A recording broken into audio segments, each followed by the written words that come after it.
하나님 말씀 보시겠습니다. 하나님의 말씀은 잠언 5장입니다. 제가 주는 성경은 구약성경 915쪽입니다. 할렐루야!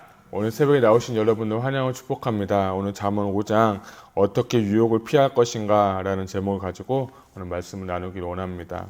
말씀 들어가기 전에 한 가지 제가 찾은 예화를 나누고 싶습니다. 그 어느 북쪽에 큰 이제 유럽에 있는 북쪽에 어느 한 설원이 있는 한 그 마을에서 어떤 한 농부가 어떤 한 사람이 늑대를 잡기 위해서 하나의 그 생각을 해놓은 게 있어요. 그게 뭐냐면 그 칼이 있는데 칼이 있고 그 위에 초콜릿을 발란 거예요. 초콜릿을 발라서 이제 덫을 만든 거죠. 덫을 만들어서 이제는 내가 무조건 늑대를 잡겠다 하고서 덫을 쳐놨다고 합니다. 아니나 다를까 이 늑대가 날카로운 칼이 있는 그 초콜릿을 보고 냄새를 맡고 와가지고 그 혀로 계속 핥고 또 핥으면서 맛있는 초콜릿을 먹기 시작했다고 합니다. 여러분, 그래서 이 늑대가 이 초콜릿을 먹다 보니까 이 칼 끝에 혀가 닿으니까 결국 혀에서 피가 나기 시작하죠. 그래서 이 피 냄새를 받고 이 늑대가 더 흥분이 되고 진짜 맛있는 음식이구나 하면서 피 냄새와 초콜릿이 있는 그 칼에 있는 묻어있는 그 초콜릿을 계속 먹으면서 자기의 혀가 찢어지는지도 모르고 자기가 그 피가 나는지도 모르면서 계속 먹으면서 그 농부는 결국에는 늑대를 잡았다는 그런 예화가 있습니다. 저는 이거를 보면서 이 예화를 보면서 오늘 제가 이 잠언 5장을 보면서 먼저 이 서두에 이 예화를 드린 이유는 뭐냐면 죄라는 것은 바로 이런 거구나.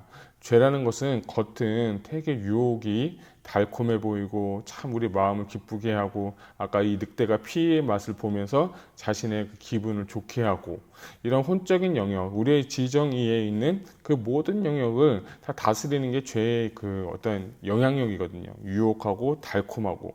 근데 그의 끝이 뭐냐면 이 늑대가 이 초콜릿을 먹으면서 결국에는 그 덫에 걸렸는지도 모르고 피가 나면서 혀가 잘려서 죽게 되는 인생이 바로 죄의 어떤 참혹한 결과가 아닐까 싶습니다. 오늘 잠언 5장을 여러분 읽고 오셨는지 모르겠지만 잠언 5장은 여기 계신 분들한테는 어떻게 보면 해당이 되지 않습니다. 왜냐하면 오늘 5장 같은 경우는 이 1절과 3절에 보면 아들아 라고 하면서 음료에 대한 이야기들, 또 하반부에 보게 되면 가정생활 잘할 것, 아내를 사랑할 것, 이런 것에 대해서 이야기를 하고 있는데 오늘 물론 저한테는 뭐랄까요, 적용이 되는 말씀이겠지만 여러분 다 아내 사랑하시고 다 배우자 사랑하시고 다 이렇게 가정을 귀하게 이렇게 읽으신 분들한테 어떻게 보면 이 말씀이 적용이 안 될 수도 있습니다. 그런데 저는 이 5장을 보면서 죄의 결과가 얼마나 무서운지, 특별히 죄의 유혹에 대해서 얼마나 좀 심각한 피해와 어떻게 하면 이렇게 피할 수 있는지에 대해서 오늘 잠언 기자는 우리에게 가르쳐 주고 있다고 생각합니다. 2절을 보게 되면 근신을 지키며 내 입술로 내 지식을 지키도록 하라 라는 말씀이 있어요. 그래서 근신하는 게 뭐냐라고 봤더니 사람의 지혜 또는 생각으로 해석되어지는데 이것을 원어적으로 보게 되면 우리가 생각하고 계획을 하잖아요. 그런데 그게 긍정적이고 정말 소망적인 그 계획이 아니라 부정적이고 악한 계획이라고 번역되어 있는 것이 더 맞습니다. 그래서 그 근신을 지키다라고 하는 건데 저는 이 말씀을 보면서 사람의 마음을 지키는 게 중요하구나. 계속해서 사람의 마음을 지키는데 예레미야 17장 9절에 이런 말씀이 있습니다. 만물보다 거짓되고 심히 부패한 것은 사람의 마음이라 누가 능히 이를 알리요 라는 말씀이 있어요. 그러니까 우리 마음에서 나오는 모든 생각들, 우리 마음에서 모든 나오는 그 행동들의 기초는 뭐냐면 다 심히 부패한 것에부터 나오기 때문에 오늘 잠언 기자가 2절에 하는 것은 뭐냐면 근신하라는 거예요. 생각을 지키라는 거예요. 마음을 지키라는 거예요. 그 마음을 지키고 두 번째는 입술로 지식을 지키도록 하라 라는 말씀이 있어요. 쉽게 표현하면 이 말 한마디에 사람을 죽이기도 하고 말 한마디에 사람을 살리기도 하는 듯이 입술을 지키다라는 말이 있습니다. 특별히 2절에는 지키다라는 단어가 2번이 반복되어 있습니다. 2번이 반복되어 있는데 제가 저번에 말씀드린 것처럼 첫 번째 지키다는 샤마르라고 하고 두 번째 지키다라는 것은 아샤르라고 해서 좀 다른 표현이라고 했습니다. 둘 다 간직하고 둘 다 보존하는 내용인데 특별히 2절 상반부에 있는 이 지키다라는 것은 하나님의 말씀을 샤마르, 내 입술에 지키는 것은 내 입에서 하나님의 파수꾼을 세워서 하나님의 말씀이 내 입속에서 나올 수 있도록 내 입속에 부정적이고 하나님 원망하는 말이 아니라 내 입술에서 하나님의 말씀을 가득가득 채워서 하나님의 말씀이 내 입에서 이렇게 선포가 돼야 된다는 거예요. 그래서 내 입술을 지키고 지식을 지키면서 하나님의 말씀, 유혹을 이길 수 있는 비결은 뭐냐면 그 무엇입니까? 하나님의 말씀을 읽고 묵상하고 선포하라는 거예요. 특별히 저는 여러분들이 하나님의 말씀을 먹기를 원합니다. 하나님의 말씀을 먹는다는 것은 성경책을 펴고 눈으로 보고 입으로 선포할 때 그때서야 비로소 하나님의 말씀을 선포하지만 먹는 거예요. 3절을 보게 되면 대저 음녀의 입술은 꿀을 떨어뜨리며 그의 입은 기름보다 미끄러우나 라고 하면서 이제 3절에 보면 음녀에 대해서 나옵니다. 아까 말씀드린 것처럼 음녀의 특징이 뭐냐면 그의 입술, 그의 말은 꿀처럼 떨어뜨리고 기름보다 미끄러운 것처럼 아주 달콤한 말이라고 하죠. 달콤한 말로 유혹을 하고 달콤한 말로 이 사람을 꾀죠. 근데 그 결과가 뭐냐? 나중은 쑥같이 쓰고 두 날 가진 칼같이 날카롭다라고 표현을 하면서 음녀의 유혹에 대해서 경고하고 있는 것을 볼 수 있습니다. 특별히 이 음녀를 보면서 저는 계시록이 생각났는데요. 계시록 17장 4절에 이런 말씀이 있어요. 그 여자, 음녀죠. 자주빛과 붉은빛 옷을 입고 금과 보석과 진주로 꾸미고 손에 금잔을 가졌는데 가증한 물건과 그의 음행에 더러운 것들이 가득하더라 라고 합니다. 음녀는 계시록에서 음녀는 사단을 의미하고 또 어떻게 보면 마귀를 또 의미하기도 하는데 저는 이 잠언의 또 음녀를 보면서 육신적으로 볼 때 젊은 남자를 유혹하는 하나의 음녀로 볼 수 있지만 오늘 영적으로 보게 될 때 사탄은 음녀처럼 우리가 하나님과 멀어지게 하고 행음하게 하고 하나님 사랑하지 않고 다른 사람을 사랑하게 하는 그런 행동을 하는 것이 누구냐면 이 마귀 사탄이라는 거예요. 음녀라는 거예요. 근데 그 음녀의 특징이 뭐냐면 달콤하다는 거예요. 유혹하고 있는 거예요. 근데 그 유혹에 빠진 결과가 뭐냐면 아까 제가 말씀드린 것처럼 늑대가 이 초콜릿을 먹다 자기가 피가 나는지도 모르고 먹으면서 혀가 잘리는지도 모르면서 결국에 그의 영혼이 파멸이 되는 것을 이 잠언 기자는 우리에게 알려주고 있습니다. 여러분 가운데 유혹은 무엇입니까? 죄를 짓게 하는 그 유혹은 무엇입니까? 어떤 사람은 돈에 대한 유혹이 있습니다. 어떤 사람은 명예에 대한 유혹이 있습니다. 어떤 사람은 성적인 유혹도 있을 수도 있습니다. 어떤 사람은 또 자식에 대한 유혹이 있을 수도 있습니다. 그런데 그 모든 것으로부터 지키기를 원하는 것이 오늘 잠언 기자가 오늘 우리에게 주시는 말씀이에요. 그러면 그 음녀를 섬긴 결과를 먼저 보고 싶은데요. 우리 9절을 한번 같이 보도록 하겠습니다. 9절입니다. 시작. 두렵건대 내 존영이 남에게 잃어버리게 되며 내 수완이 잔인한 자에게 빼앗기게 될까 하노라. 아멘. 첫 번째 이 음녀를 섬긴 결과는 뭐냐면 존영이라는 것이 없어진다는 거예요. 이 존영이 뭔가 봤더니 빛이 나는 것, 명예, 장점, 인생에서 빛나는 시기를 의미하는 것이 존영이라고 합니다. 그러니까 음녀를 정말 섬기다 보면 내가 유혹에 빠져서 죄를 짓다 보면 하나님께서 주신 우리의 그냥 고유한 특징들이 있고 고유한 하나님의 비전이 있는데 그것을 잃어버리게 되고 하나님 그 정점을 빛나는 시기를 인생을 망치게 된다는 거죠. 여러분 가끔 보면 뉴스를 보게 되면 셀럽들이라든지 유명한 사람들이 인생을 정점을 찍고 있다가 이러한 정말 음행에 빠져서 유혹에 빠져서 인생이 참 무너지는 경우들 종종 우리는 볼 수가 있습니다. 마찬가지로 그들이 정말 유혹에 빠지지 않고 정말 정도를 달렸다면 하나님을 신실하게 섬기고 그 유혹에 빠졌지 않았다면 어쩌면 그 인생은 존영, 정말 빛이 나는 인생이 될 수도 있었는데 유혹에 빠진 결과는 그렇게 될 수도 있다는 거죠. 10절을 보게 되면 두렵건대 타인이 내 재물로 충족하게 되며 내가 수고한 것이 왜 내 집에 있게 될까 하노라 라고 하면서 두 번째 결과는 재물을 잃어버린다는 거예요. 첫 번째는 명예와 권력을 이렇게 잃어버린다면 두 번째는 그의 인생의 재물을 자기가 돈을 열심히 벌었는데 남이 쓰게 되는, 자기의 자녀들을 쓰지도 못하고 남이 쓰게 되는 아주 불행한 인생이 생기게 된다. 재물을 탕진하게 된다는 겁니다. 11절부터 14절까지도 보게 되면 계속해서 그 인생의 말년에 깊은 후회와 탄식을 하게 되면서 이 인생을 말년을 마무리하게 된다라는 것이 11절부터 14절에 있는 것을 볼 수가 있습니다. 이것처럼 유혹에 빠진 그 결과는 너무나도 인생이 파멸이고 고통스럽고 어려운 일을 우리에게 지금 계속해서 가르쳐 주고 있습니다. 저는 특별히 성경을 하나님의 권위 있는 말씀이라고 믿습니다. 그 하나님의 말씀이 진실이고 사실이고 진리라면 오늘 이 유혹에 빠진 그 결과에 대해서 경고하고 그 결말을 우리에게 알려주었다면 이제는 그러면 우리가 어떻게 해야 될까? 유혹에 빠지면 이렇게 될 수밖에 없는데, 죄를 지으면 이렇게 될 수밖에 없는데 어떻게 하면 피할 수 있고 어떻게 하면 이것을 이겨낼 수 있을까라는 것은 잠언 기자도 알려주고 있습니다. 특별히 저는 세 가지를 말씀드리고 싶습니다. 첫 번째, 이 음행을 이기기 위해서는 첫 번째로는 피해야 되는 거예요. 8절 한번 같이 보도록 하겠습니다. 시작. 내 길을 그에게서 멀리하라. 그의 집 문에도 가까이 가지 말라. 첫 번째는 뭐냐면 피하라는 거예요. 가까이 하지도 말고 그런 일이 있을 때 그것에 대해서 맞서 싸우거나 그것에 대해서 뭔가 부딪히거나 그것을 잡고 그냥 내가 뭔가 핸들하겠다, 그게 아니라 그런 일이 있을수록 어떻게 하라는 거예요? 그 자리를 피해버리라는 거예요.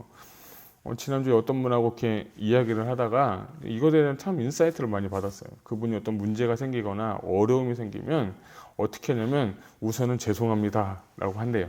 그리고 나서 하는 말이 그 대화라든지 그런 상황이 있을 때는 모면하는 건 아니지만 될 수 있으면 문제를 일으키지 않기 위해서 피한다는 거예요. 그래서 피한 다음에 한 번 더 생각하고 또 이게 할 것이 없으면 될 수 있으면 그분은 침묵한다는 얘기를 제가 들으면서 참 많이 도전이 되었어요. 그렇구나. 문제가 있을 때 문제를 해결하려고 하는 노력도 필요하지만 피하는 방법도 하나일 수도 있겠구나. 특별히 이 죄의 유혹에 대해서 우리는 많이 피해야 돼요. 우리가 죄를 짓고 싶은 그 유혹들, 그런 마음들이 있을 때 그 상황이 분명히 있을 거예요. 뭐 집에서든지 어느 곳에든지 그럴 때는 과감하게 피하셔야 돼요. 과감하게 그것을 벗어나야 돼요. 여러분 요셉을 보시면 요셉도 그 아내 보디발의 아내 때문에 어떻게 했습니까? 죄를 지을 수도 있었어요. 그 젊은 청년의 그 정욕에. 근데 그가 옷을 벗으면서도 그 자리를 피했다는 거예요. 물론 누명을 써서 감옥에 갔지만 저는 요셉이 그걸 보면서 현명하게 그런 일을 했었구나. 현명하게 그 자리를 피했겠구나. 그런 생각이 들었어요. 여러분 그런 유혹이 있을 때 죄의 그런 어떤 내가 죄를 짓고 싶은 마음, 그런 생각이 들 때 그 자리를 벗어나십시오. 특별히 저는 이 스마트폰 같은 걸 보면서 이게 참 이게 조금씩 보다 보면 시간이 엄청 많이 가는 걸 제가 볼 수 있어요. 쇼츠 한두 개 보면서 이거 좋은 정보네 하면서 좋은 말씀이네 보면서 보다 보면 시간이 막 금방 가고 있는 걸 볼 수가 있어요. 제가 그걸 보면서 이것도 어떻게 보면 중독이 될 수 있겠구나. 제가 생각하면서 될 수 있으면 핸드폰을 조금 절제를 해야겠다. 안 쓸 수는 없지만 절제하는 게 정말 필요하다. 근데 이 잠언 기자는 뭐냐면 그것에 대해서 피하라는 거예요. 될 수 있으면 피하고 될 수 있으면 마주치지 않고 될 수 있으면 그것을 피해서 음의 유혹을 이기라는 겁니다. 두 번째는 하나님을 더 사랑했으면 좋겠습니다. 19절을 한번 보도록 하겠습니다. 19절 같이 읽겠습니다. 시작. 그는 사랑스러운 암사슴 같고 아름다운 암노루 같으니 너는 그의 품을 항상 족하게 여기며 그의 사랑을 항상 연모하라. 아멘. 5장 이 하반부는 젊은 아들에게 부부 생활에 대해서 이야기를 하면서 너희 아내를 사랑하라. 너희가 유혹을 피할 수 있는 것은 다른 것을 사랑하는 것이 아니라 그 무엇보다도 음료 사랑하는 것이 아니라 아내를 사랑하는 게 원뜻이에요. 그렇지만 저는 우리가 신앙생활하면서 좀 다르게 좀 더 해석할 수 있는 건 하나님을 더 사랑해야 된다는 거예요. 세상 것보다 내가 정말 추구하는 것보다 그것보다 내가 더 하나님을 사랑하고 그 사랑을 어떻게 합니까? 연모하라는 거예요. 그 사랑을 사모하라는 거예요. 여러분 저는 우리 마음 가운데 어제보다 오늘 더 하나님을 사랑할 수 있는 마음이 더 많아지기를 원합니다. 하나님을 사랑하면 하나님을 더 깊이 여기면 우리가 그 죄를 이길 수 있고 유혹을 이길 수 있는 거예요. 왜 유혹에 빠지고 왜 죄에 빠집니까? 하나님을 사랑의 그 시선을 빼앗기고 다른 것을 보게 될 때 내가 그것을 사모하고 연모하게 되면서 죄를 짓기 시작이 되는 거예요. 그래서 유혹이라는 것이 엄청 무서운 거예요. 근데 그럴 때 정말 우리가 내가 먼저 무엇을 사랑하고 있는지, 내가 무엇을 추구하고 있는지를 여러분이 보셔야 돼요. 그렇기 때문에 여러분들이 오늘 하루 더 주님을 사랑하기를 소망합니다. 어제보다 오늘, 오늘보다 내일 더 진짜 주님을 사랑해서 그분과 동행하고 죄를 이기고 정말 승리하는 우리 신앙생활 하시기를 축복합니다. 세 번째는 친밀함을 여러분이 정말 증가하셔야 됩니다. 17절 한번 볼까요? 17절 같이 읽겠습니다. 시작. 그 물이 내게만 있게 하고 타인과 더불어 그것을 나누지 말라. 아멘. 그런 말씀 있죠. 부부관계는 부부만 한다. 그런 얘기 여러분 들어보셨을 거예요. 마찬가지로 저는 여기서 하나님과 사랑에 있어서 가장 중요한 것은 친밀감이라고 저는 생각을 합니다. 친밀감. 친밀감은 하나님과의 얼마나 깊은 교제 가운데, 깊은 비밀 가운데 살고 있는지를 여러분께 여쭤보고 싶은 거예요. 내가 하나님과 그 사랑 가운데 깊이 인볼브되고 그 사랑이 깊어지고 더 주님과 동행하게 되면 다른 것 쳐다보지 않고 주님만 바라볼 수 있게 되는 거예요. 그 가운데 나와 오늘 주님과의 그 사랑의 친밀감의 척도를 여러분이 발견하셨으면 좋겠어요. 나는 과연 얼마나 주님을 사랑하고 있는가? 나는 과연 얼마나 주님과 가까운 삶을 살고 있는가? 어제 그 커피 브레이크의 강의를 들으면서 그런 얘기했어요. 어떤 분이 이렇게 쭉 나누다가 아직 내가 지금은 주님과 가깝지 않은 것 같아요. 라고 하면서 이렇게 질문도 하고 쉐어도 한다고 하는 거예요. 어떻게 보면 그게 진실한 고백인데 물론 그 고백 위에 그런 방법을 알면 말씀을 읽고 묵상하고 기도하면서 주님과의 친밀함과 주님과의 그 깊은 교제 시간을 갖기 위해서 애쓰고 몸부림치는 것이 참 저한테 참 인상적이었어요. 우리가 지금 주님과 멀어졌다고 하면 우리가 지금 주님과 뭔가 이렇게 관계가 좀 틀어진 것 같고 아직 내가 주님과의 관계가 그렇게 좋지 않다면 저는 오늘 이 말씀 보면서 그 결과는 뭐냐면 죄를 짓게 되는 거예요.